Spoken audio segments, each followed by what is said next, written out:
Aloha and good morning, ladies and gentlemen. My name is Senior Chief Brian Priest from the Pacific Submarine Force, and I would like to welcome you all to Pearl Harbor Colors. As we gather each month at this ceremony, it is our goal to use this venue not only to recognize our flag and all she represents, freedom, democracy, and opportunity. We also want to recognize our nation's armed forces standing ready to meet every challenge to those principles we hold dear. When the colors are sounded each morning and evening, it's the sound of freedom we can all rest assured that our nation's security is in good hands.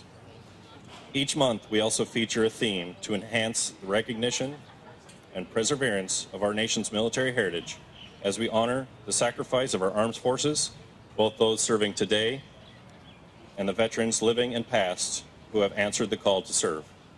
Today, October 13th, we celebrate the 240th birthday of the United States Navy. That's 240 years of our service of our great nation to the cause of freedom. The U.S. Navy has been defending and protecting America on the world's oceans since 1775. For 240 years, we have been there when it mattered, where it mattered, around the world, around the clock.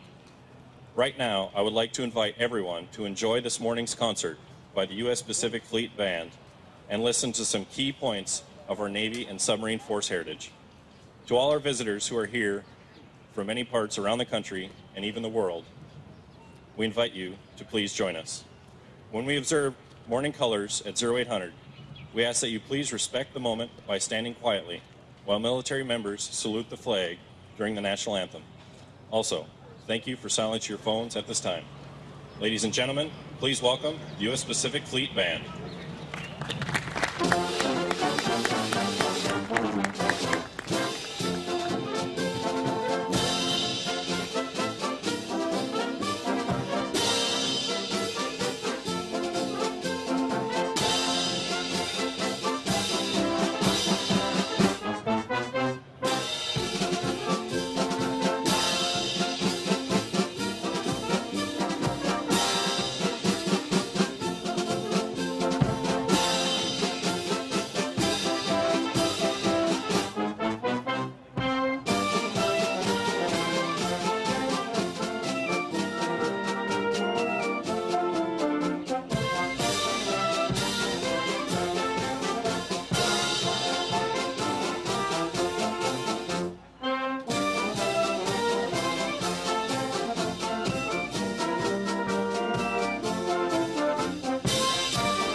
Aloha.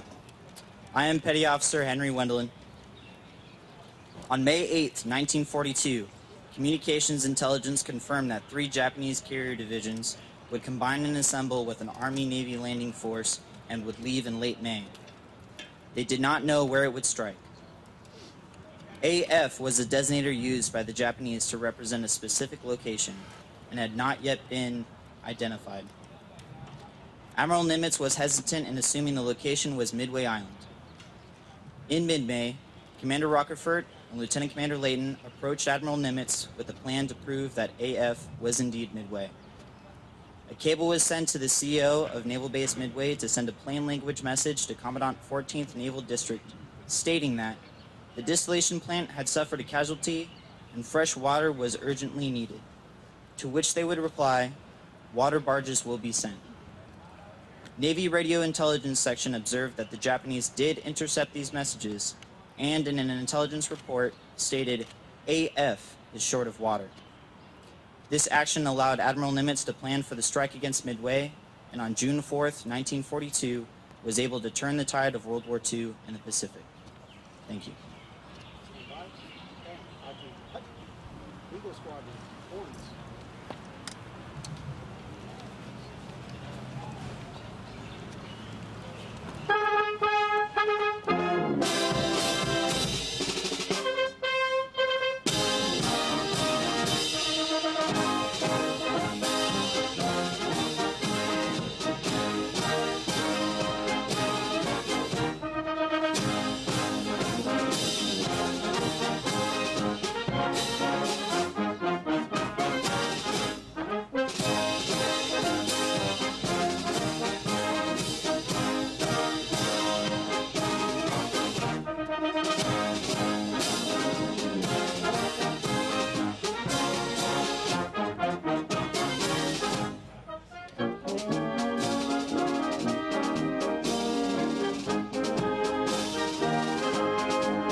Aloha, I am Chief Cedric Green with Submarine Force Pacific Fleet. The Battle of Atlantic spanned from 1939 to 1945 and was the longest battle fought during World War II. During the battle, German U-boats attacked Allied convoys using the Wolfpack tactics. When one U-boat spotted a target, a radio message would be sent and other U-boats would converge on the location of the target. The United States entered the war in December of 1941 after the attack on Pearl Harbor. Within the first month, the Germans sank over 100 vessels, mostly along the eastern coast of the United States. By December 1942, thousands of vessels had been sunk along the coast of the United States. The first United States destroyer escort vessels entered the war in December of 1943.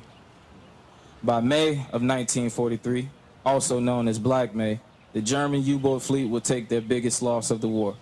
41 U-boats would be destroyed by the United States and Allied forces, cutting the German U-boat fleet in half. After Black May, the Germans weren't able to regain their momentum of the previous years, and destroyer escort vessels led the way to victory in the Atlantic. Thank you.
Aloha, I am Chief Angela Fiorucci with Pacific Submarine Force. The USS Barb, a Gato-class submarine, compiled one of the most outstanding submarine records of World War II. During the 7 war patrols she conducted in the Pacific between March 1944 and August 1945, the USS Barb was officially credited with sinking 17 enemy vessels, totaling 96,000 tons, including the Japanese aircraft carrier Unyo. In recognition of one outstanding patrol, Commander Eugene Fluckey was awarded the Medal of Honor, and the USS Barb received the Presidential Unit Citation. On the submarine's 12th and final war patrol, the USS Barb landed a party of carefully selected crew members who blew up a railroad train. This is notable as the only ground combat operation that took place on the Imperial Japanese home islands.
Stars and stripes forever. Attendees.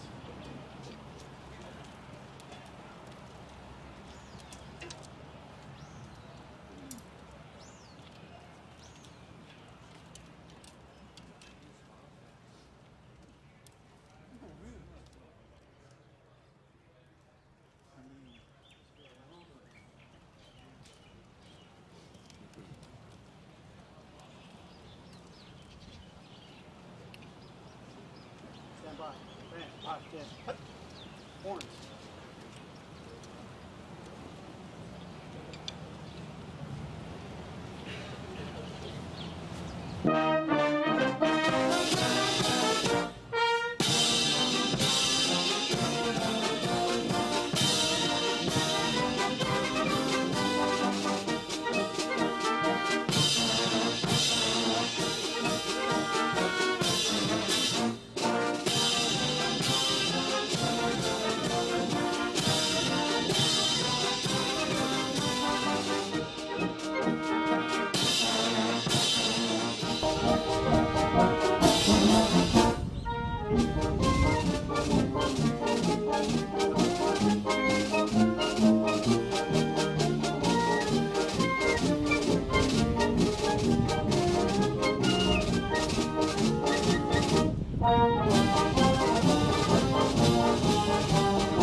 Please join me in thanking U.S. Pacific Fleet Band under Fleet Bandmaster Lieutenant Patrick Sweden for their wonderful selection of music.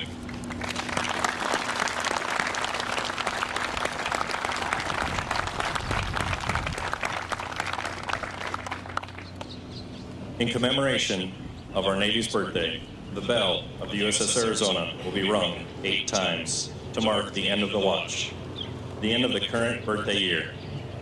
Following the reading of our heritage message, a single bell will be rung to mark the start of a new watch and a new beginning of a year. The USS Arizona bell was cast in 1916 in Jersey City, New Jersey. The bell was located on the main mast of the Arizona during the Imperial Japanese attack. It was salvaged in August of 1942 when the main mast was removed. After 20 years on the mainland, the bell was returned to Hawaii in 1965 and placed on display as a visitor center in 1993.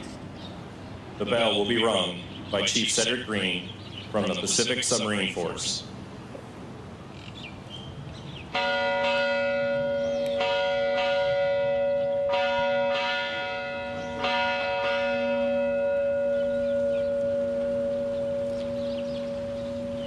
As we celebrate our Navy's 240th birthday, our history and heritage forms our identity, telling us who we are and what we stand for.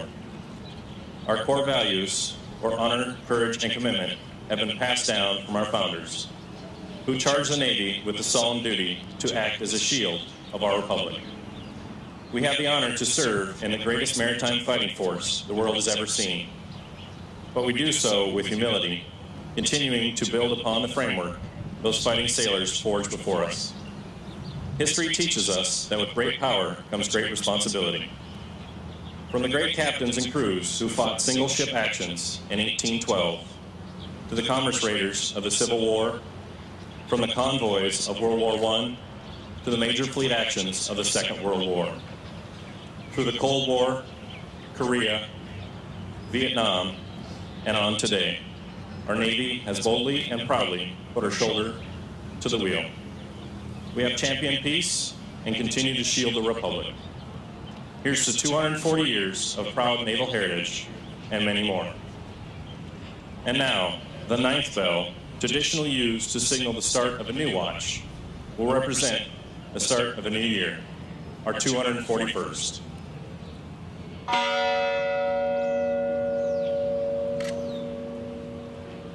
The color ceremony has a long-standing tradition in our armed forces. Every morning and every evening, we stand in honor of this symbol of our great nation. The American flag represents the ideals of our founders and the bonds that unite us all as citizens, but foremost, it represents the sacrifice of veterans, both past and present, who have served our country with distinction. On ships of the U.S. Navy, first call is sounded at 0755, 5 minutes ahead of morning colors, or raising the national ensign, and 5 minutes before evening colors, or lowering the national ensign. Bandmaster, sound first call to colors. Bugle, sound first call.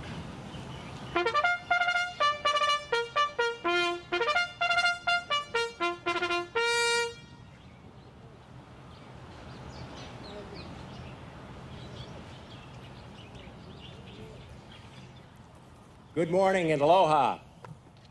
Coinciding with our 240th Navy birthday, this is also the centennial of the position of the Navy's leader, the Chief of Naval Operations. And we are pleased and proud to welcome back to Hawaii and to have as our CNO here today, Admiral John Richardson. Ladies and gentlemen, our 31st Chief of Naval Operations, Admiral John Richardson.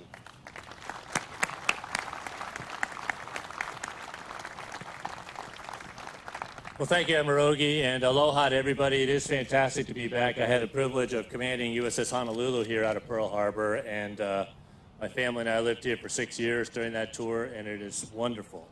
And it is especially wonderful to be here to participate in this color ceremony on this, our 240th birthday for the United States Navy. As I think about that, I really can't imagine a better place to celebrate our birthday than here in Pearl Harbor. As I think about these 240 years, the thing that strikes me is that this marks 240 years of dedicated professionals who, out of all of the choices they had in their lives, chose to raise their right hand and make a commitment to support and defend the Constitution of the United States and to bear true faith and allegiance to that Constitution and the country whose course it directs. And that oath is such a powerful thing, and it is exquisitely symbolized by the two features in Pearl Harbor behind me. One can never predict what sacrifices and cost that oath may impose on us. And certainly none of the sailors that woke up on December 7th, 1941 anticipated that, that oath and their dedication to that commitment would result in them paying the ultimate sacrifice that morning.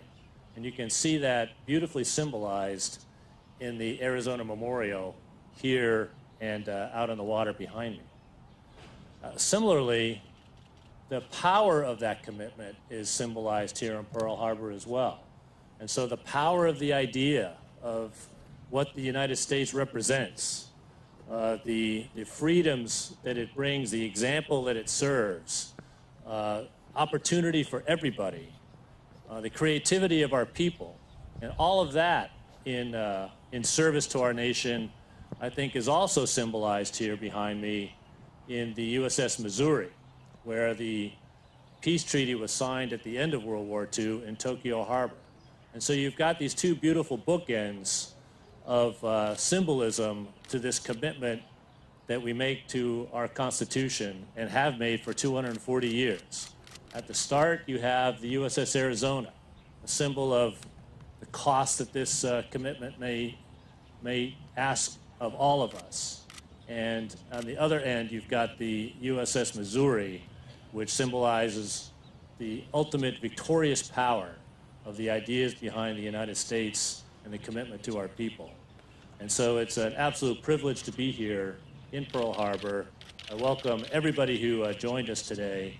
I welcome all of the guests who are able to join us. In fact, what a beautiful way to start your morning, isn't it? To just come out here on a beautiful day like today and have a band concert. I think I'm going to start all my mornings that way. I just have my own band and come on out, start the day that way. What better way to do it? Anyway, without any further ado, just want to say happy birthday to everybody one more time. Thank everybody who has had the opportunity to raise their right hand and commit their lives to support and defend our great nation. Thank you very much.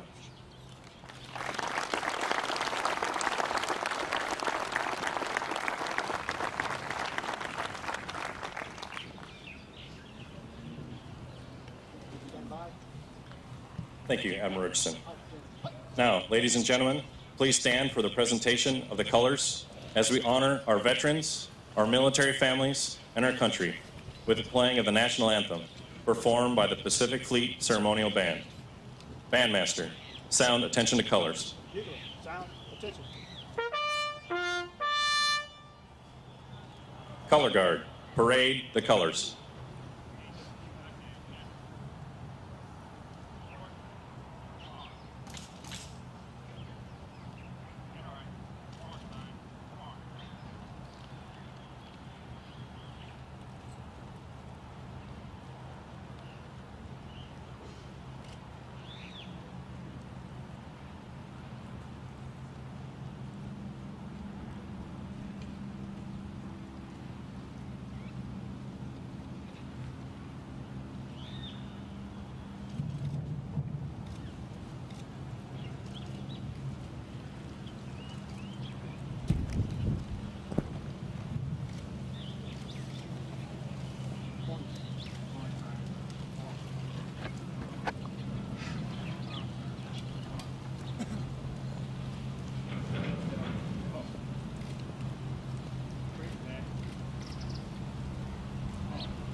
Ladies and gentlemen, this concludes our ceremony. Mahalo to all our veterans in attendance today. Again, thank you for your service. A big thank you to the National Park Service for their continued support of this monthly ceremony, the U.S. Pacific Fleet Band, and also Joint Base Pearl Harbor Hickam Honors and Ceremony Card.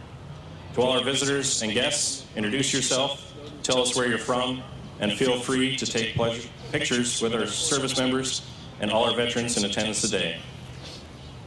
This is a great way to thank them for their service, present and past. If you use Twitter or Facebook, don't forget to hashtag Pearl Harbor Colors. Now, as we say farewell, please enjoy us in a rousing rendition of Happy Birthday and Anchors Away by the U.S. Pacific Fleet Band, and enjoy the rest of your day here at Pearl Harbor. Aloha.